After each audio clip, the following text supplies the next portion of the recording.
Good morning. Good morning, Prof. How are you?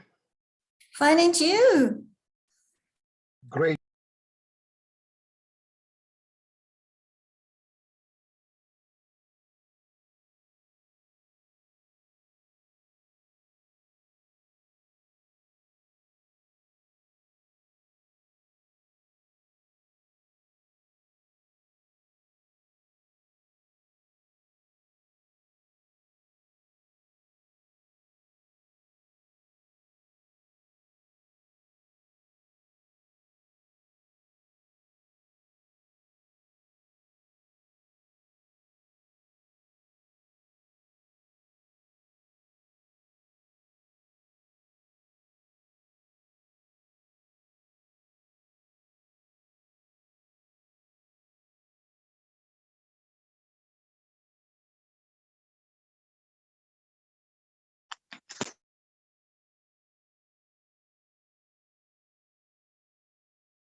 Good morning, everyone who's joined us for the third session in our SAGE webinar series. I will give it another minute for people to log on to the platform, and then I will officially open this session. In the meantime, we can keep our cameras off and microphones on mute. That would be great. Oh, well, a minute has passed. I see we're at 11:01. And I think we can get today started. My name is Aliza Leroux. I am part of the SAGE steering committee. Sarsha Naidu is also on the platform, also part of the SAGE steering committee who's been arranging this webinar series. So today is the third session, the third out of 4, and we have quite a mix of speakers here, from remote sensing experts to those who are the practitioners and working in local and district municipalities to try and apply and implement practical environmental management. But we are going to start with Liesl Lewis today, who is also at my institution, the University of the Free State. So Liesl Lewis is an Associate Professor of Public Administration and Management at the University of the Free State here in South Africa. And she has 13 years of work experience in the public service before she joined the UFS in 2006. Her research in public administration and management is guided by the belief that it is an obligation and duty to pursue, capture, discover, create, and transmit knowledge about how the public sector is managed. You can see she's excited about that. Liesl aims to question leadership accountability, decision-making processes, and ways of rendering services to communities amidst this volatile, uncertain, complex, and ambiguous environment. Her aim is buoyed by the notion that traditional public leadership approaches, but even more so conventional ways of leading, are transforming under the impetus of the 21st century. And it is quite true, transforming is the essence of the game at the moment. So thank you, Liesl. I will hand over to you. I will be muting and having my video off. The floor is yours. Thank you, Professor, and welcome, colleagues. Let me just try to share my slides with you. And then I think I should not, I just need to share the correct slides. Otherwise, I'm going to give you a class, and that is not what you want. All right. Is it visible, Alisa? Is it visible? Yes. Okay, perfect. Alisa and colleagues, thank you so much for this opportunity offered to me to talk about something that I'm very passionate about. I'm just going to start off. I have a little bit of a time limit that was given to me. So let's start talking about accountable green leadership and strengthening the democracy of South Africa. My background is in public administration. So this is my passion, and I would like to share a few ideas with you. All right. So the talk is about leadership and leadership excellence. And I think you will agree that in the 21st century, is leadership under severe scrutiny because of the radical changing world. One of the reasons is that innovations, like we experience every day, are creating new leadership models, and in the process destroying old leadership recipes, if I can call it that. It then appears as if conventional ways of leading will no longer suffice in this fourth industrial revolution period. Now, the fierce current debate in the literature about leadership and leadership excellence, or the lack thereof, may be one of the most critical issues, I think, at present time. And this goes alongside with issues such as poverty, hunger, inequality, climate change, and so forth. So also based on the 17 development goals, it could even be argued that the mentioned issues that we experience themselves are maybe symptomatic of poor leadership in the world. Recent unrest in KwaZulu-Natal, for example, is also symptomatic of the country's leadership that we experience at the moment. Excuse me? Can I continue? Hazel, you were breaking up. I'm not sure if it's on your side or... Can you hear me now? Yes, I can see my internet connection is unstable, so maybe it's just on my side. If anybody has other issues, please just type in the chat box. But otherwise, yes, please go ahead, Lisa. All right. So it can be asserted that those nations and societies and even communities, very important, that can demonstrate that leadership excellence is consistently applied and ahead of time will definitely dominate the future. So, ladies and gentlemen, with this short introduction and the dog barking in the background, I'm so sorry for that.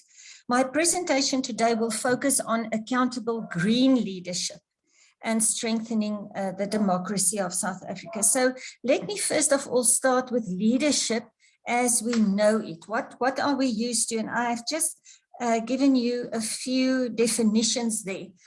Leadership is defined as a process of influencing the activities of the individual or a group in an effort towards goal achievement. Leadership is influence, nothing more, nothing less, according to Maxwell. And leadership is the art of influencing others to the maximum performance to accomplish any task, objective, or project of going.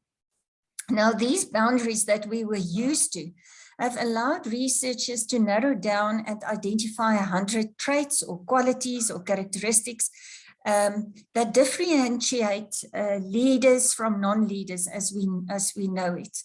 However, there are three traits which are intelligence, dominance, and masculinity that have been commonly related to leader emergence, according to Judge Bono and Gerard. But according to Petrie, for example, I'm just giving a few ideas from researchers. Leadership strategies in the past focus on the individual. If you can recall that, what makes a good leader? And which characteristics should be developed in order to for a leader to survive. So that is what we are used to. But this paper today is not, the purpose of this paper is not to present an enormous amount or number of theories, and not even to to state what is more the less effective leadership styles or not, but rather to give the idea of where we are today, so in order for us to move forward. So I want to stay with the definition concerning leadership that is relevant for me today, also within my field, and that is looking at the King 4 report on corporate governance, who links leadership to ethical culture, good performance, effective control, and legitimacy. Moving to the second concept of this paper, that is accountable. If we talk about accountability, the King reports set the direction South African leaders must follow. The King 3 report, if you can remember, emphasized fairness, accountability, responsibility, transparency, and those were also seen as the 4 pillars for future corporate governance. The King 4 report, again, focused more on a holistic principle and outcome-based rather than a rule-based approach, which is positive for me. And this outcome-based approach emphasizes, again, ethical leadership, attitude, mindset, and behavior. Now, from both of these reports, the aspect of accountability, which is the aspect that I'm trying to introduce now, or more so the importance of leadership accountability, is so clear. Just a few examples. We have cabinet members who are accountable to Parliament. We have provincial executive councils who are accountable to the provincial legislatures. We have audit committees who are accountable for their performance. We have municipalities who are accountable to committees. SMEs are held accountable by the customers for responsible corporate citizens. I think someone else's mic is on. And SOEs that accountable to citizens again. So, and at the end of the day, they are all accountable to National Assembly.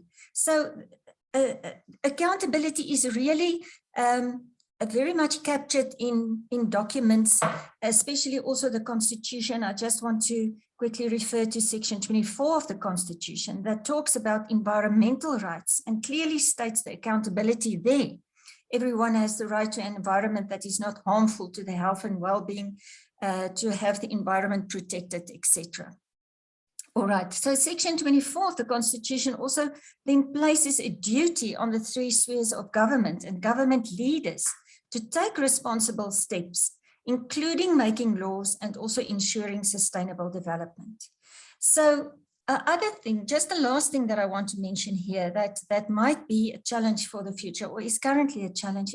In the Constitution, we also have the concept of cooperative relationship and cooperative governance between the 3 spheres of government. Now, however, this relationship is there and it's mentioned, it has been undermined by a significant overlap in the application thereof. And this has resulted in legislative and institutional fragmentation during the past decade, both within and between the 3 spheres of government. Now, this fragmentation again led to functional duplication and confusion. This is actually a very unpleasant reality that we are experiencing in South Africa at the moment, even thinking of the significant resource constraints that we have. I just want to give an example here if I talk about this overlap. For example, in the environmental context, we have the Minister of Environmental Affairs and Tourism, which constitutes and lead National Environmental Authority. But we also have several ministries and departments, for example, agriculture, health, land affairs, if I think of mineral and energy, water affairs, etc. So here we have, pardon me, here we have a very clear indication that there's enough legislation, policies and bylaws to support accountable leadership and its implementation and enforcement of the environment. So I want to go to the second last slide, and that is of accountable green leadership. Now, we all know the world is going green. From activists who want to save the planet and influence climate change to those maybe just yearning for a simpler, less stress and less complicated lifestyle. But today, the topic of green leadership not only includes awareness of environmental affairs, but also demands that leaders take a leading role in developing and implementing a sustainable strategy. A recent example of such research was done by Weyman and Patel in 2016 on green leadership to empower public hospitals, for example. And the aim was to overcome obstacles and challenges in the resource-constrained environment. We all know that the healthcare sector itself contributes to climate change, creation of hazardous waste, the use of toxic metals such as mercury, and water and air pollution. So to address this, for example, the Green Hospitals network started. It even includes the Groote Schuur Hospital in Cape Town. And they have launched several projects to reduce general waste, energy consumption, food waste, etc. Just a second example is the work done by Miller and Pointer at the Green Leadership School. Here, for example, working on projects to decolonize education, their attention is multifocus. They endeavor to seek ways to recover indigenous cultures, addressing capitalism, for example, and emphasizing the environment as a source of knowledge. So here are two good examples of green leadership that is already moving forward. But ladies and gentlemen, you will see on this slide, I have included several things there at the bottom in the middle. For example, you will see formal documents, the National Development Plan, but I want to quickly refer to PwC's document, the Workforce of the Future, the Competing Forces Shaping 2030, and they are very quick to point out that leaders need to consider guiding principles like taking decisive action to manage change and disruption, prepare for changing scenarios, own the automation debate, and then also looking at nurturing agility, adaptability, and reskilling. I'm nearly done. I already mentioned the King report, so who emphasized corporate leadership. You will also see there at the bottom, we have the 2030 Agenda for Sustainable Development, who also reaffirms the importance of supporting the African Union's Agenda of 2063, for example, as well as the NEPAD initiative. So I assume you will agree with me that there are many directives, and we will definitely in the coming decade see an ideological leadership renaissance, if I can call it like that.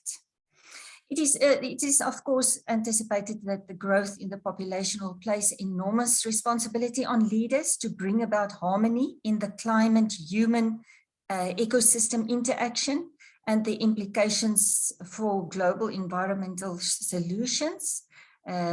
South Africa's natural resources also remain crucial for a healthy global economy.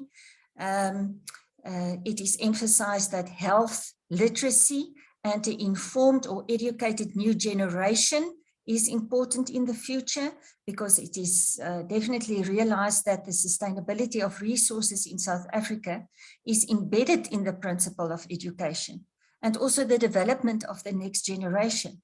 I think we hope that an educated generation will have the means to look beyond maybe the threats of the fourth industrial revolution, if I think of job losses, for example, and that they rather look towards optimizing opportunities brought forward through the sharing economy, maybe digital services, digital exports, etc.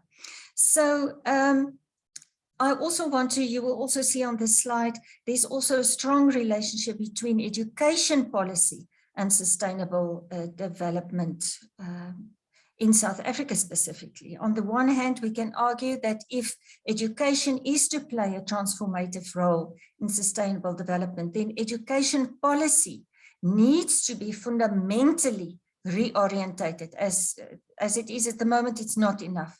And connected to global processes of economic, cultural, and political transformation, and the interest, of course, of social and environmental justice.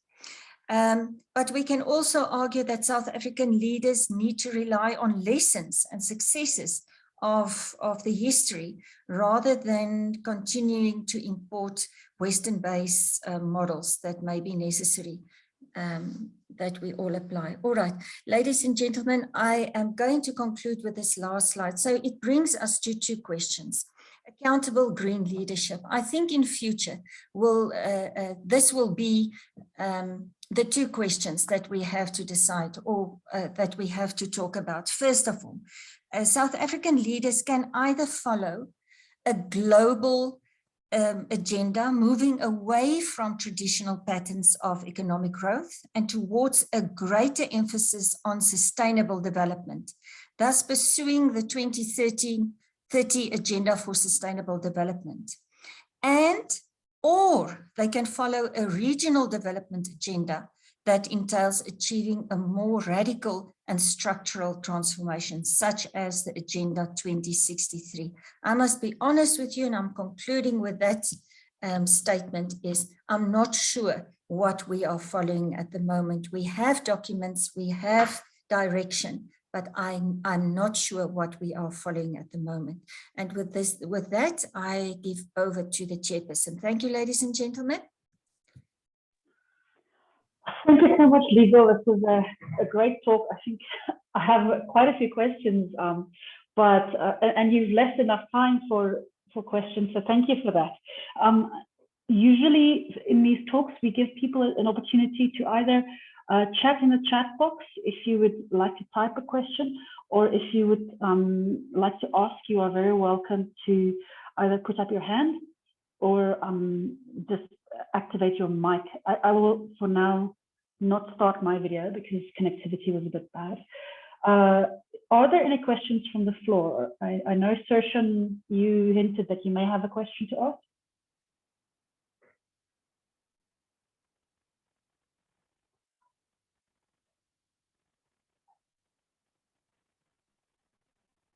I see a hand going up. Adrian, I'm not sure if I pronounced it correctly, but go ahead. Good morning. Yes, thank you. Unfortunately, I missed the first two seminars. I'm hoping I'll be able to get some reporting on those.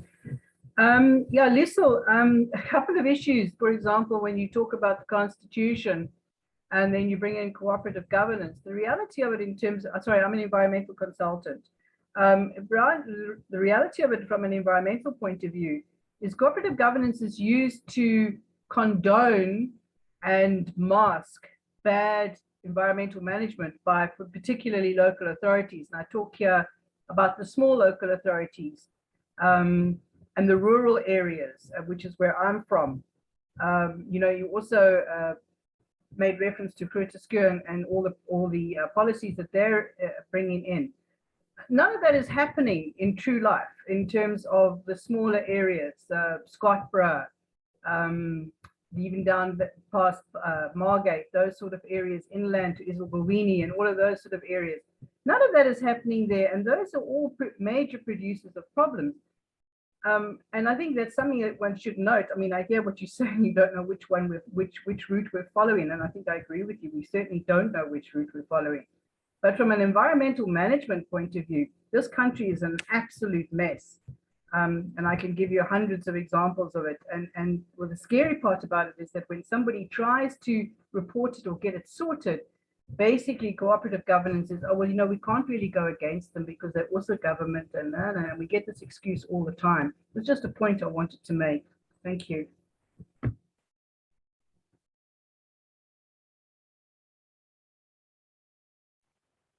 Liesel, did you want to respond? Yes, I can respond. Sorry, I didn't know whether I should respond. Adrienne, yes, I agree. I used to work in the former Water Affairs and Forestry, and I experienced those challenges as well. I think two things that comes to mind is what I also mentioned, education.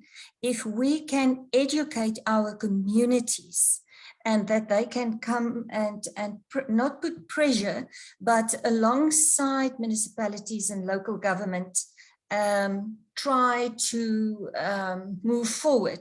I think for me, that's at the moment will be the best solution. We did research in Ghent, a municipality, about 3 years ago.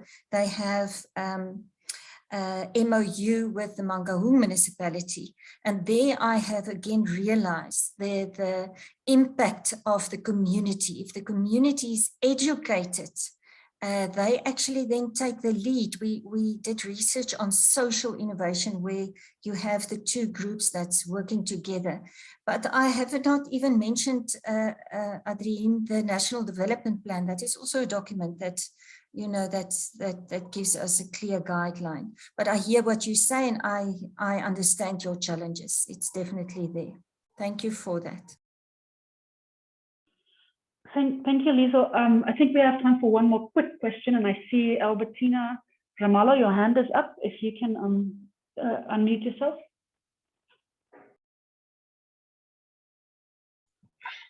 Thank you very much, and also appreciating the presentation and the workshop itself. I'm very grateful for that, because indeed, in terms of our environment, we are having a serious challenge, more especially ourselves who are coming from the municipal environment. I'm basically based in the rural-based municipality, but then what I just want to check on the environmental affair is the issue of the mobile toilets, whereby in most of the environment, you'll find that we are our commercial businessmen or people, they are discharging the disposals of women waste anyway. So what I'm just checking, or maybe what I can be advised on, coming from the municipal environment, as I've already said, I just want to check how can the Department of Environment assist the municipality in terms of the disposal of human waste, be it a mobile toilet or not mobile toilet, the waste that are happening in most of our events, that you'll find that there is sometimes the mobile toilets, as I've mentioned, or the temporary toilets that are there, even though it's not mobile. But eventually after the event, you'll find that those waste are taken somewhere to be disposed. Then from our wastewater treatment plants, we are encountering a lot of challenges, where you will find that the designing capacity of our infrastructure is accommodating a certain percentage of volume of waste. So when they ask us as the municipality people to discharge within our system, we are unfortunately not allowing them. But eventually, because now they are carrying them, they will dispose them somewhere and they will contaminate the environment. So hence I'm saying from this seminar or workshop, I'm grateful because some of the challenges that we are encountering in our working space can be addressed, or we can be given advices, or how can we approach them. Thank you very much. Thanks, Albertina, for that question. I'm actually going to ask if Liesl or any of the other participants here have some insights into that question. If you could type it in the chat box, please, so that we can move along to our next speaker for the day. You will see there is quite a bit of activity also from some other participants on the in the chat box. So I'll refer you to that. Unfortunately, our slated next speaker has not been able to connect. I know he has connectivity issues, and I am going to introduce you then to Professor Sam Adelabu, who will be speaking next. He was originally our final speaker. And Samuel Adelabu graduated with a Doctor of Philosophy in Geography with a specialization in remote sensing from the University of KwaZulu-Natal, South Africa. And his main research lies in the use of geospatial techniques applications. He's currently the head of Department of Geography and an associate professor at the University of the Free State, coordinating the Earth Observation Unit with a focus on GIS and remote sensing. Sam has published over 40 articles in accredited journals, attended several conferences, and graduated over 15 postgraduate students, including masters and PhDs. And I am very happy to welcome Sam to the platform. Sam, go ahead. The floor is yours, and you can share the screen. Thank you. Can I be okay? Now I can share my screen. All right. Let's just do that now. Okay, is my screen visible? Yes, it is. Thanks, Sam. Okay. Thank you very much, Alisa, for this opportunity to present. Let me confess from the beginning that what I'm about to present to you, it's a new field that I'm venturing into, because I was invited by a group of people to join in assessing the role of disease outbreak. I am a geospatial scientist, so I tend to apply my geospatial techniques and tools to any challenges that I found myself in.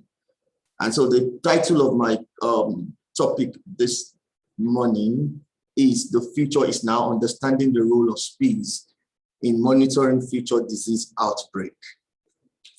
So we all know that we live in space.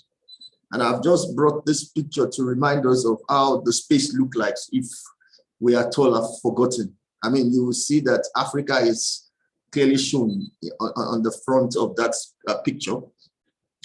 And in understanding our role in space, we need to understand that everything happens in a space. There is no way we can have anything that will happen without defining the position of it. And according to Oxford Dictionary, space is defined as a dimension of height, depth, and width within which all things exist and move. So if we are going to summarize everything, then we can say that the space is equivalent to the environment in which we live. Within this space, we have different set of activities that happens. For instance, we have the human activities, we have the geographic activities, we have the ecological activities, we have the social activities, we have the food and agricultural systems, among many other things within the function of the space. So when we are talking about the space, in essence, we are talking about the environment in which we live. So if we then talk about space as a function of where we live, or as a function of our environment, it gives us the understanding, or it helps us in uncovering more meaning and insight into how things works within our environment. And it will interest you to know that when we talk about space or spatial dimensions, there has been great investments in this over the past few years, and it's accelerating at a very big rate because of commercial use and the research applications that it brings. Therefore, I am of the view that spatial monitoring, it's an innovative and important component of disease outbreak. And I'm saying this because, and I'm going to show you as time goes on, why I believe that this is key in the next phase of our monitoring process of what happens in terms of disease outbreak. Now, you will see that many a times we have seen a lot of things said about the beginning, the start of disease outbreak. Sometimes we say it is from bats, from different animals, but these different animals relate with the environment, relate with the space, and then it's transferred to animals. And so therefore we need spatial monitoring in this essence. We need it because we could do more research, we could give decision making as a result of the research that we do, and that could help us to plan and manage and probably disseminate information across to different people that needs it. Now, I want to start by talking about the early days of spatial monitoring. I'm not sure whether some of us still remember this kind of computer. I recollect that when I was going to the university, we were using disc, this small disc that you put inside that small area here, and that's how we do it. So I recollect also when I started learning about this spatial analysis, these are the kind of computers that we use, and we have softwares like your ARC Info or ARC PC ARC that we used to use in those days. So these are the things that was happening in the early days of spatial monitoring. And some of the things that that was being done in the early stages of spatial monitoring includes maps of disease spreads, like yellow fever and cholera in the 18th centuries, early 18th centuries, which led to the introduction of what we now call medical geography in the late 80s. And then we begin to apply what we call area photography, which was in the 1970s. They call it new eyes at that point in time. We have the establishment or the launching of the imagery such as the Landsat 1 in 1970, which has continuously been upgraded even to Landsat 8 and probably Landsat 9 very soon. And then we started also to predict diseases such as schistosomiasis and many other diseases to predict its occurrence in this stage. Now, what is the current state? I'm not going to waste much of our time. I'm going to be fast. The current state of disease or spatial monitoring of disease, according to the literature that I've read, it's mapping of disease outbreak. I know some of us are very conversant with these kind of pictures that we used to see in those days. I mean, it has even been localized to South Africa now. We now see that we can actually distinguish or map or put in thematic mapping the clusters of diseases. We have geographic correlation studies that has also been done. We have disease clusters, which is being done as well. We can look at the clusters of stroke, attack, hypertension, smoking, etc., etc. We also have been to do spatial temporal changes in different years. There have been a lot of work on this, and recently we focused on prevalence and surveillance of diseases. And, I think that was done effectively even for coronavirus mapping in different parts of the country as well. And with more climate-driven models, we now have the opportunity of giving early warning strategy and mapping risk analysis of disease outbreak. And it will interest you to know that in the developed world now, artificial intelligence is also now being used for disease, spatial monitoring of disease outbreaks in our world. Now, having said all of this, why do we still then have the spread of diseases if technologically we have developed spatially and we now have things done in the way? Why do we still have these diseases? Why do we still have them being spread? Why can't these spatial things that I'm talking about assist us? I just want to give some of the reasons. It's because we have some anthropogenic activities. Humans are always causing a lot of things. We tend not to forget that, we tend to forget that our activities affect what will happen, both now and even in the future. And in some instances, this leads to natural disasters, natural causes as well. And sometimes in our assessment of how do we spatially monitor this disease outbreak, we exclude factors such as spatial activities or process. We tend to forget that things happen and spread across space. I mean, look, coronavirus has taught us that things can happen in a particular city and spread to the whole world. This leads us to multi-scale patterns that happen. So what is my view? My view is that the future is now for spatial monitoring. we need to start to be data intensive. There are massive amount of data that we can use that we are ignoring. This massive data needs to be included in, included with environmental factors across spatial domain. We need to have extensive usage of development in spatial data vis-a-vis algorithms and artificial intelligence. Now, knowing this will make us to emphasize, knowing this will make us to switch from data to knowledge.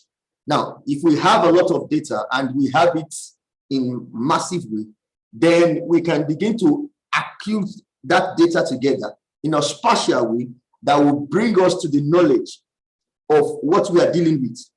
It will help even in preventing and in some cases control. It will help in modeling. It will give us high level of accuracy. And this spatial knowledge will dominate because of visual appeal and wide availability of spatial techniques, as well as need for cleaner and healthier environments. I have 2 more slides and I will end. Now, what are the challenges that we will face ahead? The first one is easy and rapid availability of spatial data. Now, in the developed world, this is no more the case. But in the developing world, we still have issues with availability of data. And this should be one of the things that we should address. Now, we don't have an excuse because we have been collecting data. What we need to now start to do is to train others as well and have a close collaboration. And when I talk about close collaboration, hello? Okay.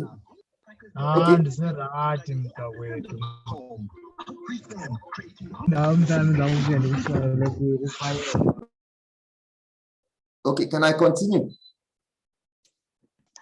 Please go ahead. Sorry for the disturbance.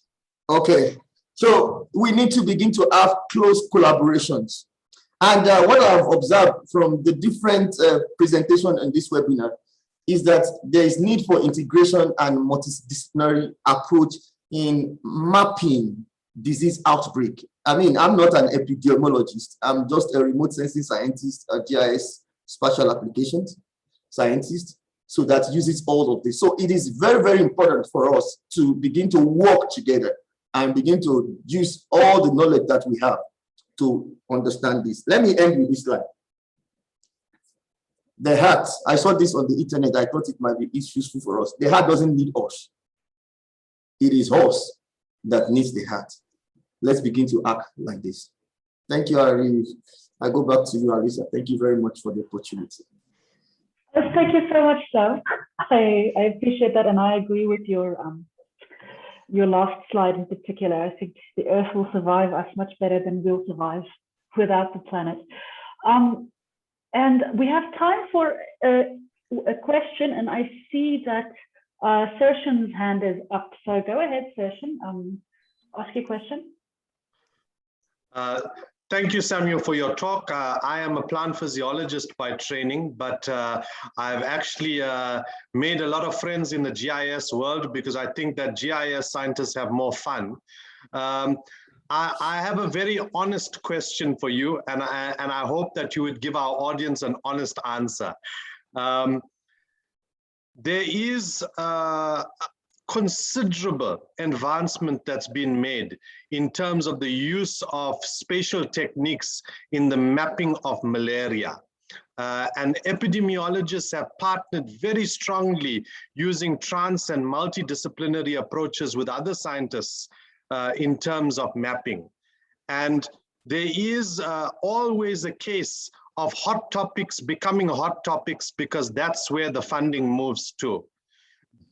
Why can't the technologies that have been developed for the mapping of malaria be merely adapted or adopted for the mapping of pandemics such as COVID-19?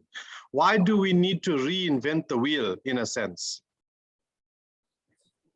Thank you very much for this. And I agree with you.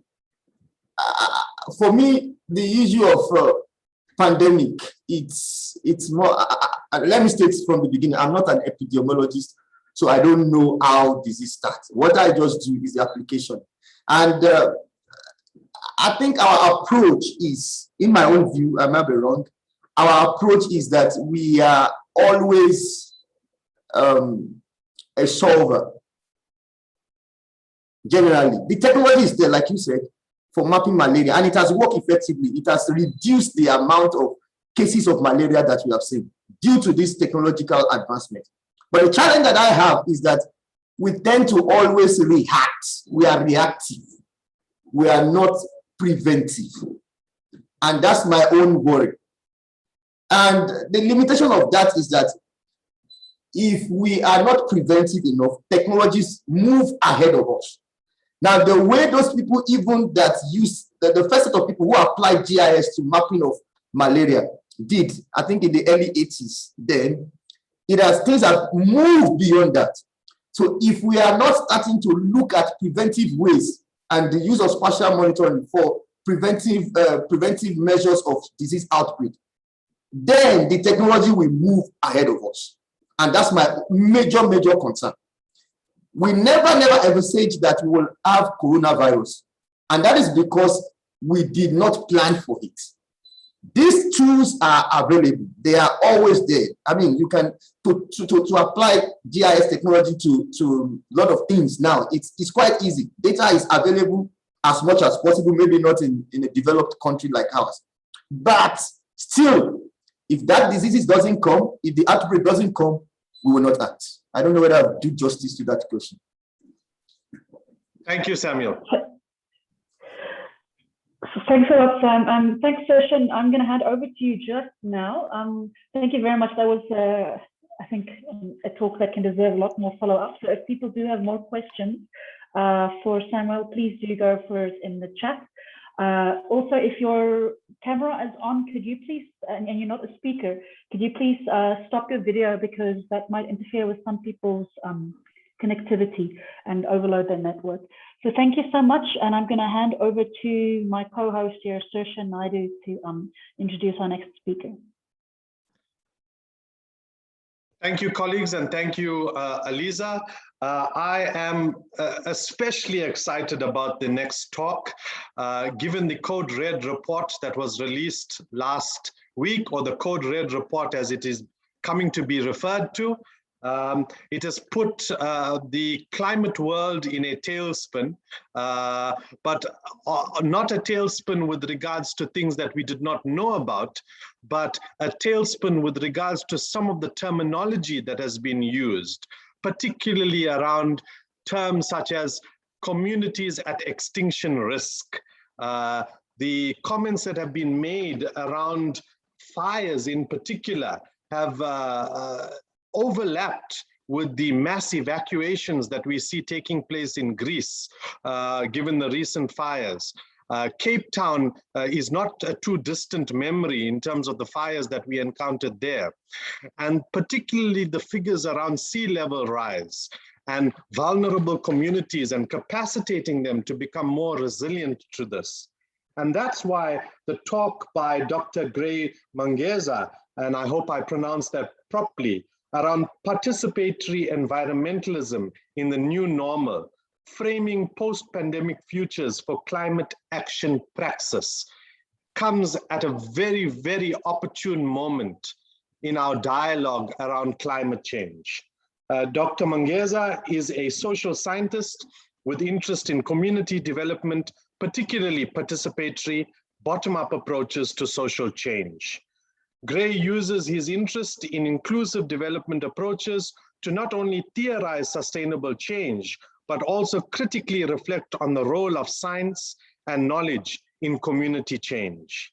He is currently the head of community development at the University of the Free State and program director in the Faculty of Humanities at the Qwaqwa campus. It is indeed my pleasure to now give the floor to Dr. Mangeza for a talk that I know is going to trigger a lot of discussion. Dr. Gray, please proceed.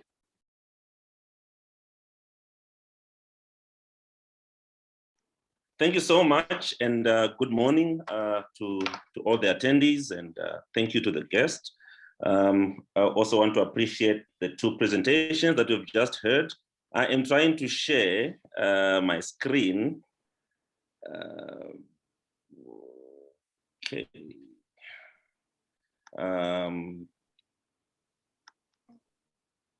But I don't seem to be winning. Can you see my screen? Yes, we can, and you can move to presentation mode now.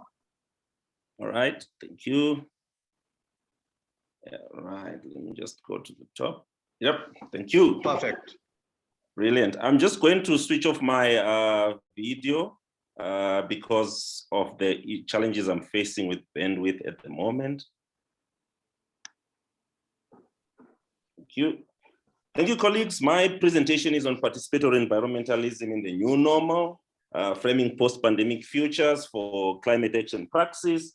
And I'm basically extending the position of the views of the previous two presentations. And I'm also touched by the slide by Professor Delabu, the earth does not need us, we need the earth. And it also builds on some of the issues that were raised by Lizelle on green, accountable green leadership. But from where I'm standing, right, I can't seem to change my slides.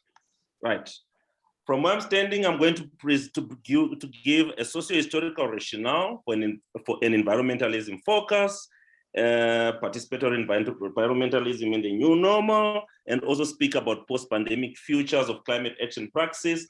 As rightfully stated, I'm a social scientist, so my views are coming from a social science perspective and basically leaning or gleaning into terrains that are not necessarily my specialization, but are particularly my areas of interest. So when we speak of the current situation, once the COVID pandemic is over, if ever it will be over, because we're hearing now of 5 years, 10-year timelines, we cannot return to business as usual practices that increases emissions and maintain pressure on wildlife and biodiversity and the environment in general. Because ultimately, all of humanity relies on the socio-economic systems of humanity rely on natural environment and all the ecosystems surrounding it.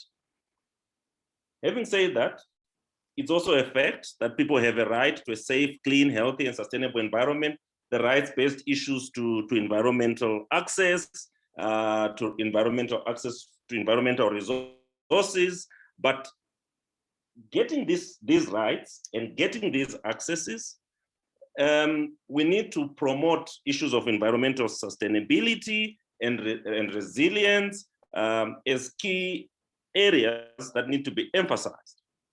But doing all these things in the context that I've just presented it entails that we also need to expand on our notion of public participation and really begin to ask, what does it mean? There is quite a lot of literature around this, with the classical literature from Einstein as far back as the 60s, before we even knew of global Armageddon coming. There are 5 levels of participation: information, consultation, involvement, collaboration, empowerment. Currently, we don't seem to be at the position of empowerment, where we place decision-making in the hands of the public in order to create the relevant change that we seek, because for simple reason, the economy and economic rationales that inform how society relates to the environment take precedence. Then what is the socio-historical rationale for an environmentalism focus? What is important is that as far back as 2015, within the SDGs, goal 16 of the SDGs calls for responsive, inclusive, participatory, representative decision-making at all So participation is ingrained in international processes, in the international decision-making processes, but we do not seem to be at a position where we begin to frame and argue for effective participation.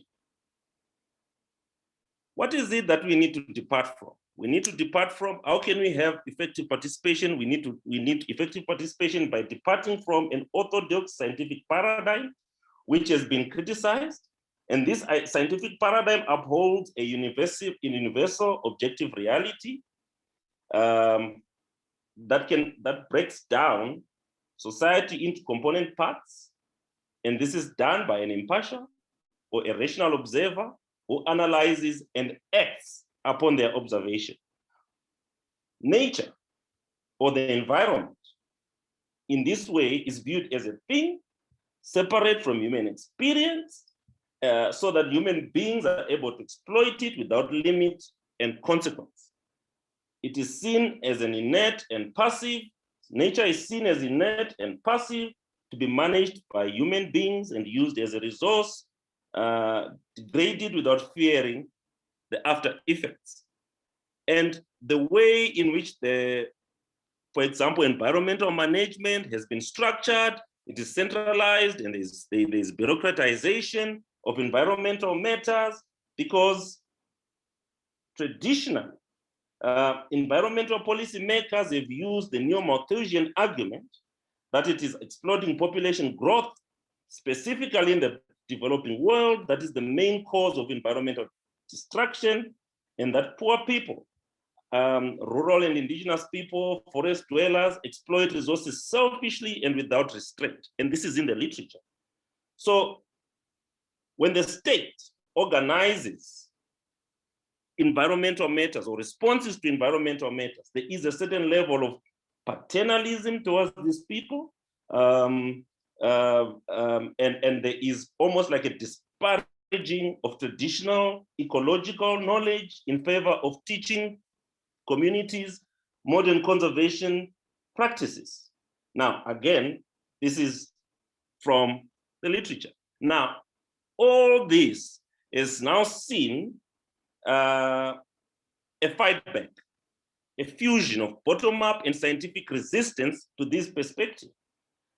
A sizable section of the general public and scientific community has already begun to question the wisdom of unlimited socioeconomic growth and the orthodox scientific ideas of human beings being able to insulate themselves from environmental degradation. And the questioning has been supported by the emergence of the sustainability paradigm in development, which upholds environmentally sustainable growth as key for human survival. Also, on the other hand, we are seeing there has been ongoing popular resistance, the Chipko movement in India, the Green Belt movement in Kenya, the Green parties in Western Europe, and now we talk of all these other environmental accords, the Paris Accord, and the latest one which Session just mentioned.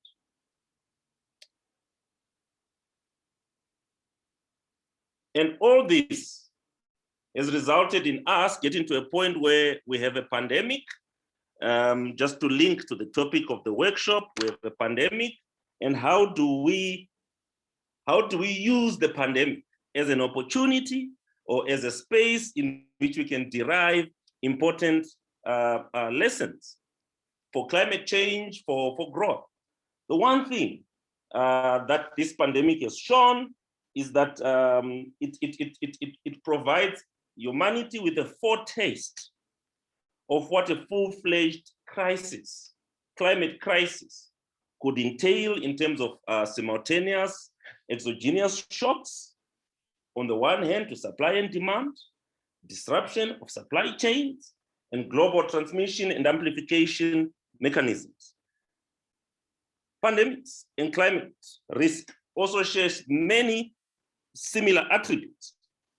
Both are systemic in that their direct manifestations and knock-on effects propagate fast across an interconnected world. We've seen it with COVID, started in China, now it's all over the world, but we are also seeing it with climate change, the increase in CO2 emissions, the increase in CO2 levels, also causing disruptions all over the world with the fires that have just been mentioned, certain communities at the verge of extinction, and all those things. They're also non-stationary in that probabilities and distributions of occurrences are shifting and proving to be inadequate or insufficient for future projections. They are risk multipliers in that they highlight and exacerbate untested vulnerabilities inherent in the financial and healthcare systems. In the financial and healthcare system, we've seen the pressure of COVID on the healthcare system, but we are also seeing the capacity of the earth in terms of, again, the CO2 levels, the changes in air quality and all that. They're also regressive in that they affect disproportionately the most vulnerable populations and subpopulations of the world. I know some people have said that COVID is an equalizer, but if we look at the most affected, it's normally those in the most vulnerable, whether it's vulnerable is the older population or the poor population from an economic perspective. So how do we then frame a post-pandemic reality or framing a post-pandemic climate praxis? These are just some suggestions around it, but at the center of that is resiliency. We need to build resilient systems that are able to withstand shocks.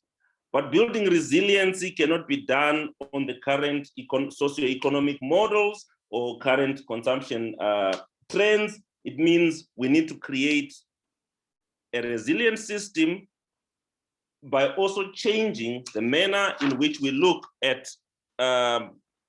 we practice our science, and we also look at external realities. The first one is we need to build the capability to model climate risk and to assess the economics of climate change. This would help inform recovery programs, update and enhance historical models that are, for example, used for infrastructure planning and enable the use of climate stress testing. When international organizations, for example, fund, there has to be climate stress testing involved to ensure that all funding mechanisms have a climate change agenda. Secondly, we also need to devote a portion of the vast resources deployed for economic recovery to climate change resiliency and mitigation. This would include investments in a broad range of sustainability levers, including building renewable energy infrastructure, expanding the capacity of the power grid, and increasing its resiliency to support increased electrification and retrofitting buildings. It's a common conversation we're having in South Africa. For example, South Africa has a huge carbon footprint. Power is generated through coal. It's important to diversify the power grid and also increase the non-coal sources of energy. The other option as well, as you can see there, is to increase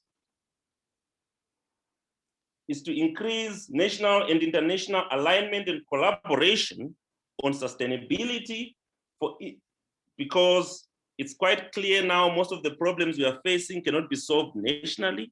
And I think with COVID, we have also seen that vaccine nationalism is a useless act, and that does not assist much in terms of dealing away with the common problem. So the human solidarity, the need to create more honest, intentional, and authentic global partnerships to deal with climate change become urgent, much more than they were prior to the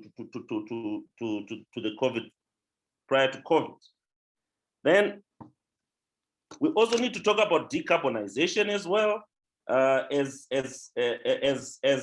an important element, because by decarbonizing, we can prioritize the retirement of economically marginal and carbon intensive assets, which really have saved their lifetime and their purpose. So in order to frame post-pandemic futures, I've put in place 3 questions there. What lessons can be learned from the current pandemic for climate change? I've tried to provide some of those lessons.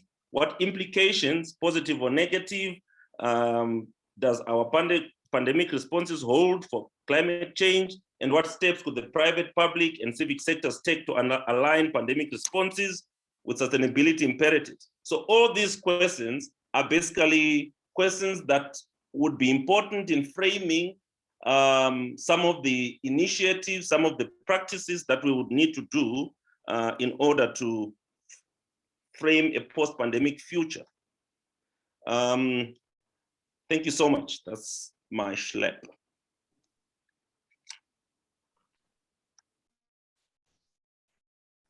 Thank you, Back to Gray. you, Thank you. I think it's triggered a lot of interesting discussion in the chat box.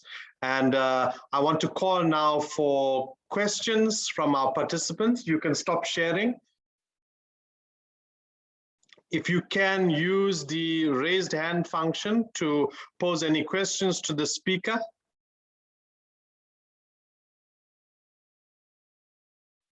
Yes, Adrian. Sorry, me again. Hi, thank you very much for some very interesting talks. I'd like to refer back to the resiliency slide that has just been shown. And in a way, I'm going to probably show off my age. And I say show off my age because I've earned my stripes and my colors. 25 years ago, when we all started as environmentalists talking about climate change, we were all mad greenies or insane tree huggers.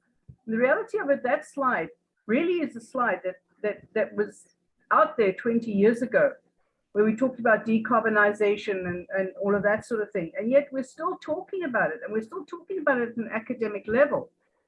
And so I have to go right back to the first speaker who said education is the key.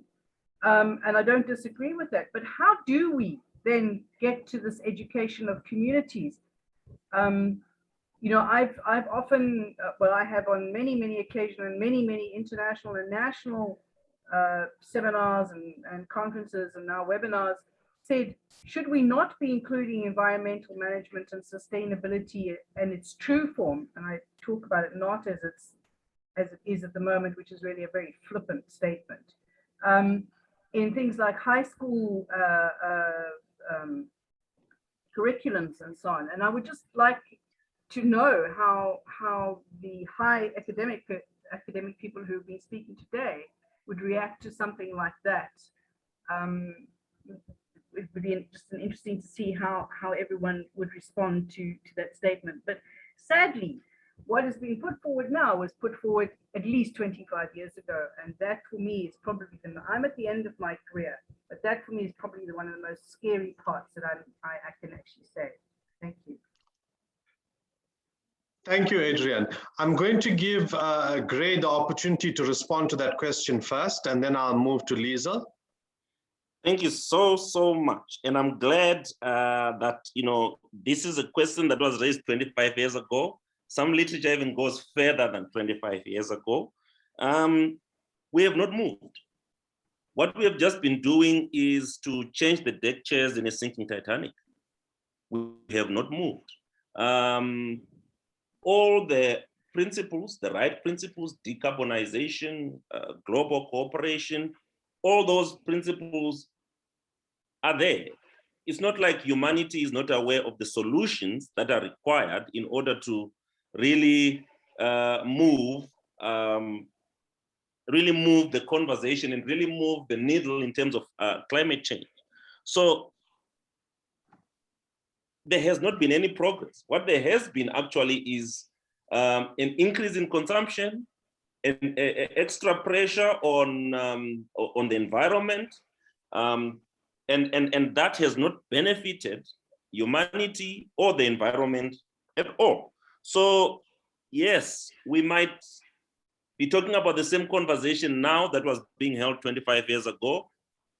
If we do not see the urgency of climate change, I think now I was reading something and I was shocked to see that we are left with about 25 years in terms of how far the Earth can continue to absorb the carbon that we are emitting. So it's really a situation that is not, it's really a situation of humanity not seeking to progress, and the education system as well becoming almost like a talk shop and not necessarily getting into action on the ground and forcing the right people or the right institutions to apply their policies or their policy promises. Thank you, Chair. Thank you, Gray. Liesl, you had a comment?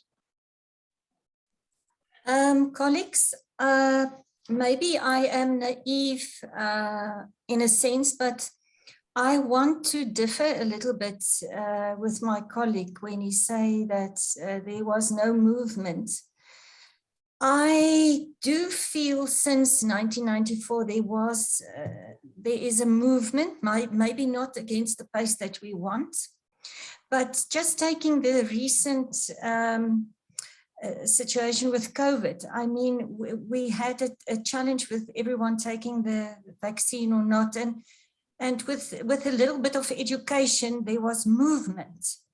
But what I would like to emphasize with regard to your questions, Adrien, I think I'm also nearer to the end of my career as to the beginning of my career. But I think if we start with our undergraduate students, if I have those students in front of me, I have, for example, now 570 in my first year class, I ask them to go out and share what we have discussed during the day. And I try to really assist them in making objective arguments so that they can contribute. So I would say the undergraduates that we have in our classes is a source that goes back to the community. That student go back to his or her household that evening and talk about what we have discussed in class. And so it's a sense of sharing that information. And I'm now talking about the Generation Z group that we are having. But I also want to move forward and say, if we move to our research students, to our postgraduate students, I think we must really start focusing as supervisors on action research. And the qualitative type of literature reviews that we like to do, that we move or that we combine that more with action research so that it can be applied in the communities. And then, like I said previously, the whole aspect of social innovation, I think that is something that we can really ponder on and get communities involved. Thank you for that. Adrian, if you're adding on to that comment, I'm going to allow it, but I also want to open it up to the rest of the participants. I think we are moving towards a very interesting discussion point here, and I want to get to the nut and bolts about action and how. Thank you, Session. Yes, no, I have to disagree with Liesl, sorry. Liesl, not every student and not every person or every youth in this country gets to university. And I think that's the truth of it. I certainly wasn't that lucky or that fortunate. But the reality of it is that to the very best of our the ability that one has, most of the children in this country at least get through to a grade 8 or at least a grade 10 or 11. Some of them get through to matric. And that, I think, is the vast majority. And they are just as equally as influential with their families. So for me, sorry, I don't think going undergraduate is the answer. I think you have to be looking at something where we can grab more people into this net. Thank you. So colleagues, I'd like to move the discussion, taking points from Adrian and Liesel, as well as Gray. So I'd like to make 3 points that I believe have emerged from our discussion today. One is that we are actually dealing with a socio-environmental crisis in climate change. 2, that the language of climate change has not necessarily been translated equally well across the globe. And perhaps some of the goals that have been set in terms of climate change mitigation need to be more context specific. For example, there is now very reliable data that many of the countries that were signatories to the Sustainable Development Goals have actually retrogressed in terms of their progress towards achieving these goals. So there may actually be in the new normal a need for people to not just revisit the Sustainable Development Goals, but actually to set their own. Some of these goals are seen to be as unachievable for the developing world context. So that's one point I'd like to make. The last point around education, I don't think we can start to make statements around undergraduate is not the answer or school is not the answer. I think we need to move the conversation towards what are all our opportunities for educating people around climate change mitigation, and can we tap as many of those opportunities as possible?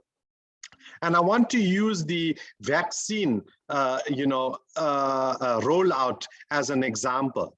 Originally, government saw the opportunity to actually roll it out at government-established vaccine stations. And then they suddenly realized that actually they need to open it up to the private sector, they need to open it up to industry, and then the mines were actually the trendsetters in actually administering vaccines to miners on site. So I think climate language, climate awareness, and climate education needs to take place in as many settings as possible. And we, as the informed, are responsible for dishing out this meal. How we dish it out, whether it's a cold meal, a hot meal, dessert, an entree, or the main course, is left to us. But I think the message that has come across very strongly here today is that the key lies in awareness raising, knowledge sharing, and making climate language translatable and digestible. And I'm going to leave the last word to my colleague, Aliza, to close the session. But I want to thank all our speakers from today. And I want you to please save the date, 19th August, which is when the series, which has now extended across 3 weeks, will close with 2 keynote speakers, notably one from Oxford, and it will be circulated, the adverts around the keynote addresses, but I hope that you join us for the closing of the session next week, on the 19th of August. And Aliza, the closing word belongs to you. Thank you, Serafin. I think you've definitely captured a lot of the major thoughts there. And thank you, everybody, for being part of this third session. I feel like there's still a lot of conversation that should be continuing here. It could be, and I have to agree with everybody who emphasized how important it is to have some more bottom-up approaches, and to have also a social science and an understanding of the public administration and so on involved in these major crises. This is not a natural science problem, and this is something I think we can all agree to if we can work together and figure that one out. So thank you, colleagues. Thank you, everybody, for participating. Thank you to the speakers. You have all given us fantastic perspectives to think about.